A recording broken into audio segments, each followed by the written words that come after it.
Meantime, Microsoft announcing some layoffs this morning, including some hefty cuts in gaming.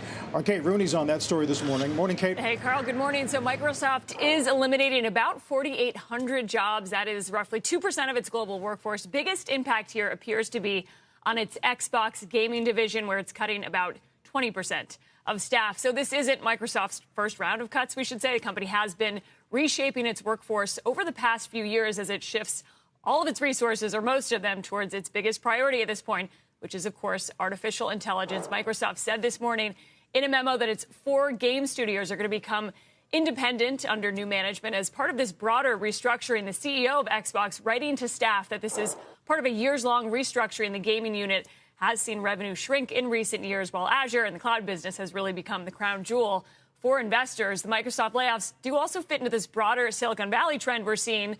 Amazon, you have Meta, Google, all also restructuring their workforces as they race to build AI products and then fund tens of billions of dollars in terms of the AI infrastructure build out. But Microsoft saying this morning in that memo to employees that the roles being eliminated today are not being replaced by AI. They say it's about trying to realign resources and talent as the technology and customer needs start to change. They also acknowledge AI is fundamentally changing how work gets done. And that is where Microsoft is trying to win. It's that slice of the enterprise business with Copilot. When you look at AI, Microsoft has been the worst performer, though. When you look at the mega cap tech stocks so far this year, it is down roughly 20% on the year, guys.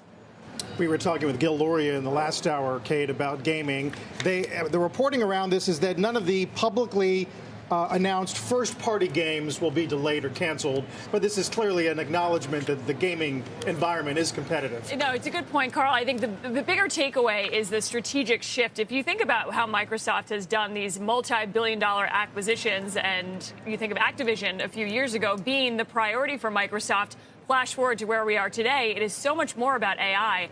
And the way that they're going to allocate resources and spend needs to be on AI in terms of winning. They need to kind of change that structure. They're not doing these mega acquisitions in gaming. If they're going to be spending, it's going to be on AI. So I think Gil has a point there. And earnings are going to be huge. You know, the question now is if some of the spending on AI is going to result in some of the ROI when you look at Azure. And that is the bet for Microsoft bulls here, although there's been a lot of skepticism about where they sit in the AI race. You can see in the stock price, but they've had this fleet of their own AI models that haven't really gotten traction yet.